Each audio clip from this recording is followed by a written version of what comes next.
Salam sejahtera antara berita utama harian Metro pada 17 Ogos 2026.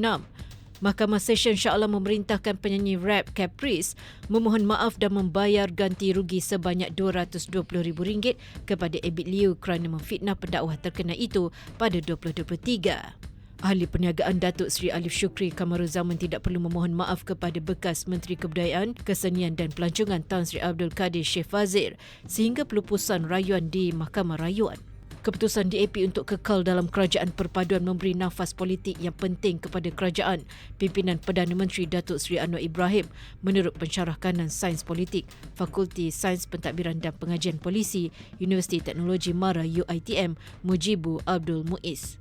Jenazah dua beranak yang maut dalam nahas membabitkan lori tangki dan sebuah kereta di kilometer 9 Jalan Temeloh Triang dekat Kampung Lebak Jumaat lalu selamat dikebumikan di Tanah Perkuburan Islam Kampung Sanggang Temeloh hari ini.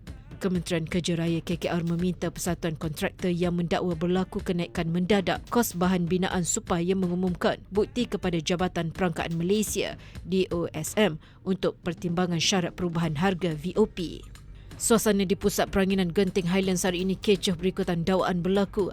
Satu kejadian rompakan membabitkan sebuah kedai emas di dalam sebuah pusat beli belah di kawasan berkenaan.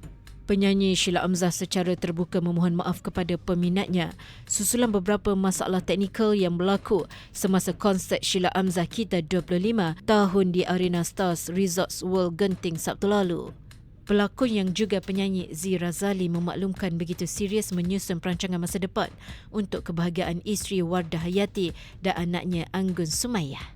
Jago 400 meter lelaki negara Umar Osman kini mempunyai pencabar baharu dalam usaha mengekalkan status pelari nombor 1 negara dengan kemunculan Muhammad Syed Amin Roslan yang mencipta sensasi di Sukan Malaysia Sukma Selangor 2026. Keputusan pengadil dari Uzbekistan Rustam Lutfulin menarik balik layangan kad merah terhadap penjaga gol Vietnam Giang Patrick Lee pada babak kedua mencetuskan kemarahan dan persoalan dalam kalangan peminat bola sepak tanah air selepas Harimau Melaya tewas 0-2 dalam aksi separuh akhir pertama Piala ASEAN di Stadium Bola Sepak Kuala Lumpur Ceras.